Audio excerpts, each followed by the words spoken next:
Hello friend, today we are talking about linear programming। तो linear programming को solve करने का दो तरीका होता है। सबसे पहला होता है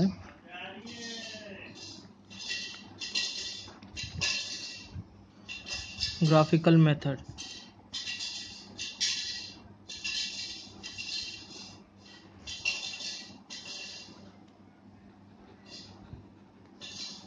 और दूसरा तरीका होता है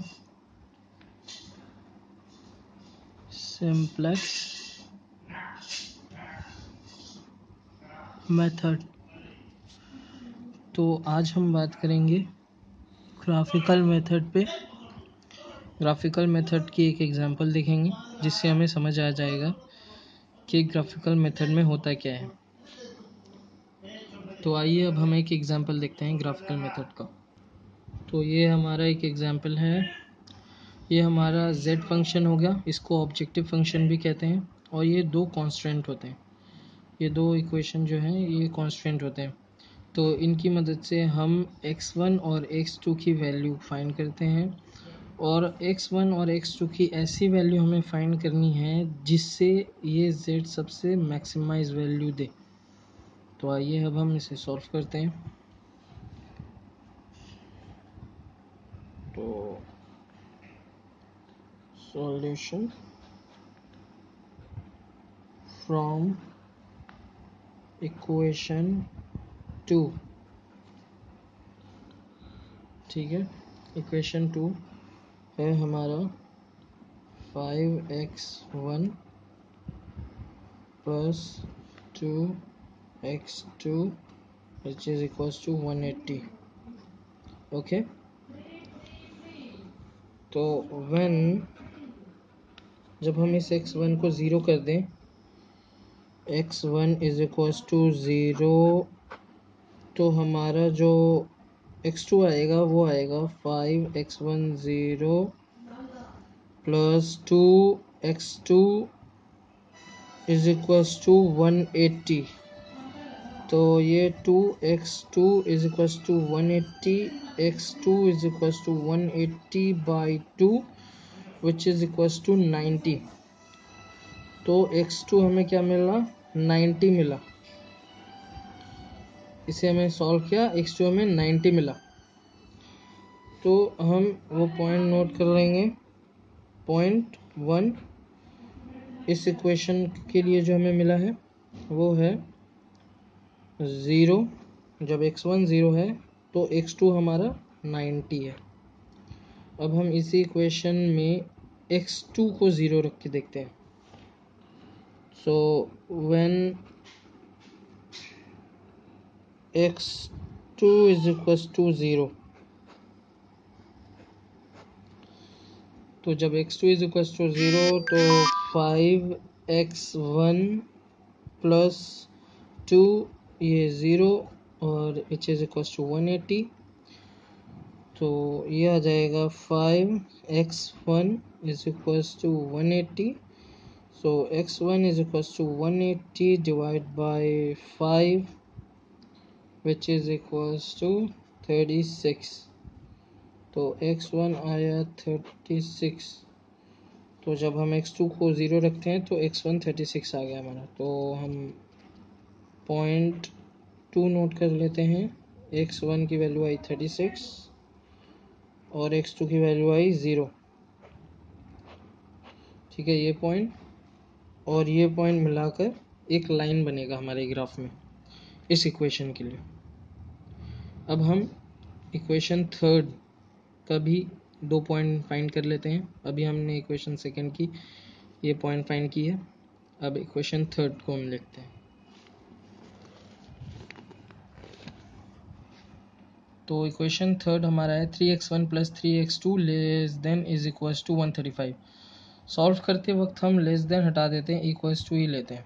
ओके, तो 3x1 plus 3x2 which is equals to 135, ये दिख रहा है आपको यहाँ से।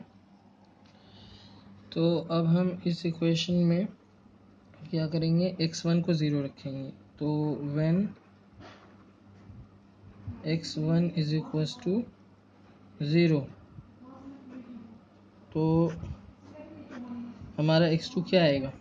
तो 3, ये तो 0 हो गया हमने रखा है, ये 3x2 इज इक्वल टू 135, तो ये आ जाएगा 3x2 इज इक्वल टू 135, तो x2 is equal to 135 by 3, x2 is equal to 45 आया हमारे पास, ये है 45। ओके, तो x1 0 रखने पर x2 की वैल्यू 45 आई।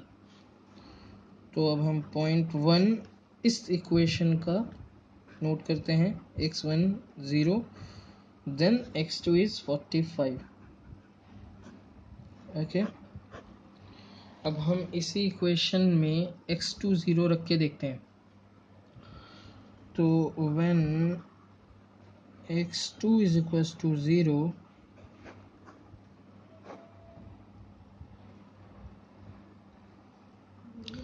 तो x1 क्या आएगा? 3x1 प्लस 3x2 0 रखा है हमने इक्वल टू 135। ओके, तो ये आ जाएगा 3x1 is equal to 135, so x1 is equal to 135 by 3, वही सेम चीज़ यहाँ भी 45 आ जाएगा, तो x1 इज इक्वल टू 45। तो जब हम x2 को 0 रखते हैं x1 45 मिलता है, तो पॉइंट 2 इस इक्वेशन के लिए आया x1 45 और x2 0। ओके, अब हमारे पास दो लाइन आ गई, एक इस दो पॉइंट से हम एक लाइन बनाएंगे और एक इस दो पॉइंट से हम एक लाइन बनाएंगे अपने ग्राफ पे। तो आइए अब हम ग्राफ बनाते हैं। तो ये मैंने ग्राफ बनाई है और इसमें मैंने पॉइंट भी प्लॉट कर रखे हैं और सारे कैलकुलेशन कर रखे हैं। आइए मैं आपको समझाता हूँ ये कैसे हुआ। तो फर्स्ट जो दो पॉइंट थे हमारे पास, ये दो पॉइंट, ये P1 और P2 0 और 90 पे हमें करना था और 36 और 0 पे करना था। तो पहला क्या है, 0 और 90 पे, तो 0 और 90 x2 0 और 90 पे हमने एक कर दिया। और सेकंड जो पॉइंट था हमारा, x1 जो था वो 36 था और x2 0 था, तो x1 36 35 यहाँ पे होगा और 36 कुछ यहाँ पे होगा, x1 36 और x2 0। ठीक है, तो इस पॉइंट और इस पॉइंट के बीच में हमने एक लाइन ड्रॉ कर दी। ओके, अब हम ये कौन सी लाइन है, ये हमारी इस इक्वेशन के लिए लाइन है, इस इक्वेशन का जो हमें पॉइंट मिला था। तो ये कौन सा इक्वेशन है, इक्वेशन सेकंड है, तो हमने इस लाइन में दिखा दिया कि ये सेकंड इक्वेशन का जो हमें पॉइंट मिला था उससे हमने ये लाइन बना ली। अब हम सेकंड इक्वेशन जो हमारा ये है 3x1 प्लस 3x2 वाला, जो कि हमने यहाँ सॉल्व किया है, तो इससे हमें दो पॉइंट मिले थे, एक पॉइंट ये मिला था और एक पॉइंट ये मिला था। तो जो पहला पॉइंट मिला था वो है 0 और 45, x1 is equal to 0, x2 is equal to 45। तो x1 is equal to 0 and x2 is equal to 45, x2 is equal to 45 यहाँ पे होगा, तो ये हमने एक पॉइंट दे दिया। और हमें इस इक्वेशन के लिए सेकंड पॉइंट मिला था 45 और 0, तो x1 45 x2 0, तो x1 45 हम देखते हैं, x1 45 ये हमारा है, x1 45 सॉरी ये है x1 जो है हमारा वो 40 यहाँ है और 45 यहाँ हो गया, और x2 0 ये हो गया। तो अब इस पॉइंट पे और इस पॉइंट से हम एक और लाइन ड्रॉ कर देंगे, और ये कौन सी इक्वेशन के लिए थी, ये थी हमारी थर्ड इक्वेशन के लिए, ये 3x1 प्लस 3x2 वाली इक्वेशन के लिए। तो ये हमने लाइन ड्रॉ कर दी। तो लाइन ड्रॉ करने के बाद कुछ ऐसा दिखा हमें। तो अब हमें चेक करना होता है कि हमने जो 2 लाइन ड्रॉ करी हैं, हमें शेड करना होता है रीजन। तो जो पहली लाइन हमने ड्रॉ करी थी वो ये वाली लाइन थी, ये वाली लाइन। तो अब हमें चेक करना होता है इस लाइन के हम नीचे शेड करेंगे या ऊपर शेड करेंगे। ये हम कैसे चेक करते हैं? तो इस लाइन का इक्वेशन हम ले लेते हैं। इस लाइन का इक्वेशन हमारे पास था, यहाँ पे आप देखो सेकंड इक्वेशन 5x1 + 2x2 वाला। तो वो इक्वेशन ले लेंगे। वो इक्वेशन हमने ले लिया 5x1 + 2x2 <= 180। अब हम क्या देखते हैं, ये जो लाइन थी इस लाइन के कोई भी नीचे वाले कोऑर्डिनेट्स को हम ले लेते हैं, या हम 80 या 30 ले लें, 60 या 20 ले लें। तो जो इस लाइन के नीचे वाला कोऑर्डिनेट है वो लेते हैं हम x1 और x2, और हम इस इक्वेशन में पुट करते हैं और चेक करते हैं क्या वो 180 से छोटा है। अगर वो 180 से छोटा होता है यस, तो हम नीचे वाले पोर्शन को शेड कर देते हैं।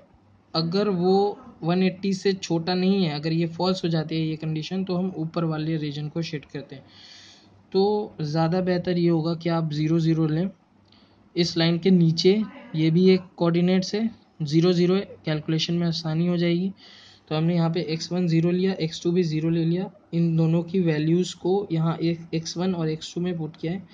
तो सॉल्व करने पर ये 0 <= 180, ये ट्रू हो गई कंडीशन। यहाँ पे कंडीशन ट्रू हो गई, 0 <= 180। जैसे ही कंडीशन ट्रू होती है हमारी, तो हम लाइन के नीचे वाले पोर्शन को शेड करते हैं। तो ये लाइन का नीचा वाला पोर्शन ये हो गया। तो हमने शेड कर रखा है, आप देख सकते हैं। इस लाइन के लिए हम कर रहे थे तो हमने नीचे शेड कर दिया है। ये इस वाले लाइन से सारे नीचे शेडेड है।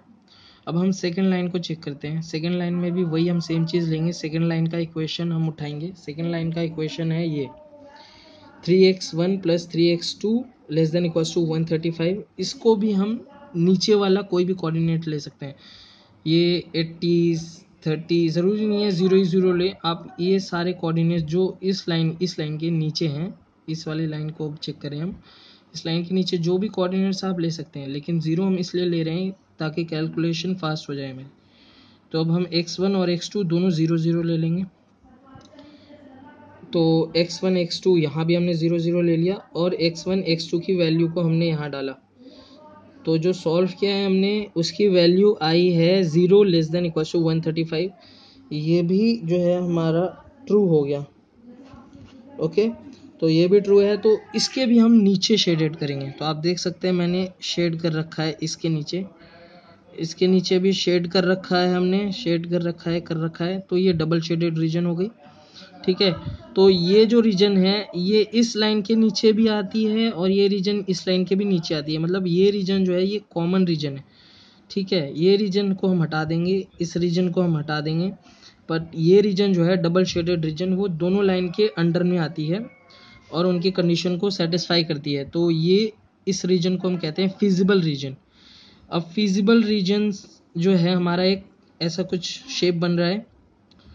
तो इसके 4 पॉइंट्स मिल रहे हैं हमें, points A, point B, point C, point D।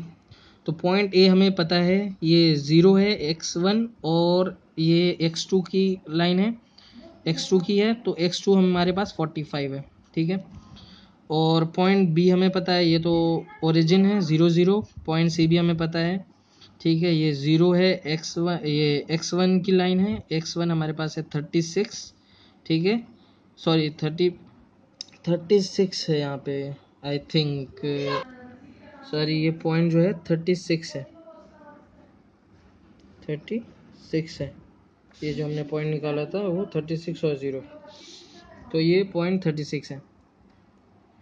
तो हमें इस कोऑर्डिनेट का भी, इस पॉइंट का भी हमें पता है 36 और 0 आ गया हमारा ये कोऑर्डिनेट। हमें D नहीं पता है, D हम निकालते हैं, D हमें अभी नहीं पता है। ठीक है, ये D हमें नहीं पता है। तो हम ग्राफ की मदद से भी देख सकते हैं, लेकिन अगर हमें ग्राफ की मदद से हम देखें तो ये 30 पे आ रहा है और ये जा रहा है कुछ यहाँ पे ऐसे। लेकिन हमें, क्योंकि ये ग्राफ पेपर पे हमने नहीं बनाया तो हम एक्चुअल नहीं निकाल सकते। तो हम कैलकुलेट कर लेंगे डी। तो ये दो लाइन आपस में इंटरसेक्ट कर रही है, तो हम इसको कैसे कैलकुलेट करेंगे इस पॉइंट को। दोनों लाइन की इक्वेशंस को हम लिखेंगे। दोनों लाइन के इक्वेशंस को हमने लिखा 5x1 plus 2x2 is equal to 180 is equal 180, और सेकेंड लाइन की इक्वेशन है 3x1 plus 3x2 is equal to 135। अब इन दो इक्वेशन में हम इस इक्वेशन में मल्टीप्लाई कर देंगे 3 और इस इक्वेशन में मल्टीप्लाई कर देंगे 2। तो मल्टीप्लाई करने के बाद हमारे पास कुछ इस तरह आ जाएगा 15x plus 6x2 15x1 plus 6x2 is equal to 540, और सेकेंड वाले इक्वेशन को 2 से मल्टीप्लाइड किया तो वो हमारा आ गया 6x1 plus 6x2 is equal to 270। अब हम माइनस माइनस माइनस साइन दे दिया हमने सब में, और जब हम इसको एलिमिनेट कर देंगे तो हमारा यहाँ पे आ जाएगा 9x1 इज इक्वल्स टू 270। तो x1 is equals to 270 divide by 9 which is equals to 30। So x1 हमारा आ गया 30, तो यहाँ पे हमने लिख दिया x1 30। अब वही x1 हम इस इक्वेशन में पुट कर देंगे 630 plus 6x2 is equal to 270 180 plus 6x2 is equal to 270, और इसी तरह हमने यहाँ पे पुट कर दिया सारा। हम 180 को वहाँ लेके गए और इसको सॉल्व करने पे 90 आ गया, और 6 को वहाँ डिवाइड कर दिया हमने, तो x2 इज इक्वल टू हमारे पास 15 आ गया। तो ये 15 आ गया। तो आप अगर ग्राफ की मदद से भी देखें अगर, तो अप्रॉक्सीमेटली आपको वही वैल्यू मिलती है। ये देखिए, ये पॉइंट 30, तो x1 30, और ये वाला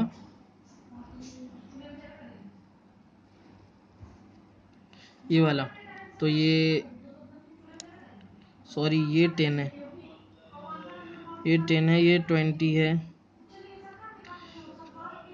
तो आप सबको इंक्रीमेंट कर लेना एक बार, सबको इंक्रीमेंट हो जाएगा। लाइन हमारी थोड़ी ऐसे होगी लेकिन हमें यही मिलेगा। तो ये 15 हो गया, ठीक है। तो ये कुछ मिस्टेक हो गया था, यहाँ पे हमने सही कर दिया है वो। तो ये लाइन जो 100 पे है वो 90 पे होनी चाहिए थी, तो ये लाइन कुछ जो है वो ऐसी आ जाएगी, ऐसे आ जाएगी ये लाइन। तो इससे हमारे क्वेश्चन पे कोई इफेक्ट नहीं पड़ेगा, वो लाइन वहीं 36 पे जाकर इंटरसेक्ट होगी और यहीं काटेगी वो। तो ये जो है ABCD, तो हमें 4 पॉइंट मिल गया।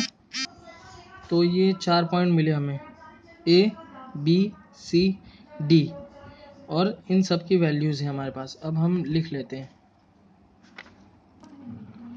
तो पॉइंट हमें क्या क्या मिला है। पॉइंट मिला है हमें A, पॉइंट मिला है हमें B, पॉइंट मिला है हमें C, और पॉइंट मिला है हमें D। ये 4 पॉइंट मिले हैं हमें, ठीक है। अब इस पॉइंट पे वैल्यू क्या आई है x1 और x2 की। तो x1, x2 की वैल्यू क्या आई है, ठीक है।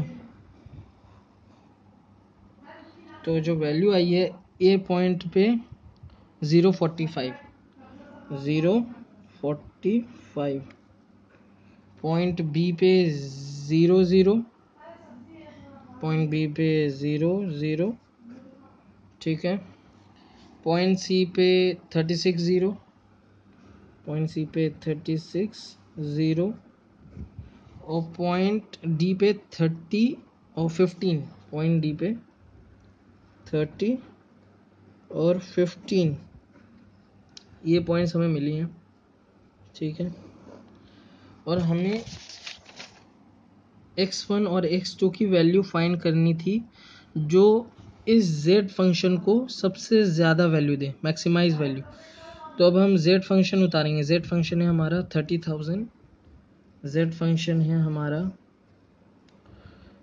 z is equals to 30,000, 3000 x1 plus 2000 x2 plus 2000 x2, okay. ये है, ठीक है। तो अब हम सब पे चेक करेंगे, ये x1 और x2 की वैल्यू हम इस पे पुट करेंगे और चेक करेंगे। तो z is equal to 3000, x1 की वैल्यू है 0 और प्लस 20,000, x2 की वैल्यू है यहाँ पे 45 विच इज़ इक्वल टू, ठीक है। उसी तरह हम यहाँ भी चेक करेंगे। तो z equal to 30,000 0 plus 20,000 0 which is equal to, तो ये आप देख सकते हैं 045 यहाँ था, हमने 045 पुट कर दिया, यहाँ 0 है, यहाँ 0 हमने पुट कर दिया x1 और x2 की जगह पे। और z is equal to 3000 into यहाँ पे 36 x1, तो x1 की जगह पे हम 36 पुट कर देंगे प्लस 2000, ये x2 की जगह पे 0 है तो x2 की जगह पे हम 0 पुट कर देंगे। और इसी तरह z इज इक्वल टू 3000, यहाँ पे 30 है x1 की जगह तो 30 हो गया, और 2015 है यहाँ पे x2 की जगह तो ये 15 हो गया। ओके, अब हम इन सब को सॉल्व कर लेंगे और इन सब को सॉल्व करने के बाद हमारे पास कुछ वैल्यू आएगी। तो आइए अब हम इन्हें सॉल्व करते हैं। तो हमने ये सॉल्व करके वैल्यू लिख दी हैं। तो हमारे पास वैल्यू, इन सारी वैल्यूज़ में से चेक करना है सबसे बड़ी वैल्यू कौन सी है। क्योंकि हमें मैक्सिमाइज कहा था तो हम बड़ी वैल्यू चेक करेंगे। अगर हमें यहाँ पे मिनिमाइज बोला होता तो हम सबसे छोटी वैल्यू चेक करते। तो मैक्सिमाइज ऑफ z देखना है हमें। तो z की सबसे ज़्यादा वैल्यू किस पे आ रही है, इस पे आ रही है 120,000, ठीक है, सबसे बड़ा है, ठीक है। तो अब हम चेक करेंगे कि कौन से पॉइंट पे, डी पॉइंट पे, और इसका कोऑर्डिनेट क्या था 30 और 15। तो डी कोऑर्डिनेट पे x1 और विच इज़ इक्वल्स टू 30 और x2 which is equals to 15 पे जो हमारी z की वैल्यू है, z इज मैक्सिमम ऑन 30 और 15। तो ये जो x इज इक्वल्स टू 30 है और x1 और x2 इज इक्वल्स टू 15 है। तो ये हमारा आंसर निकल गया, x1 is 30, x2 is equals to 15। Thank you.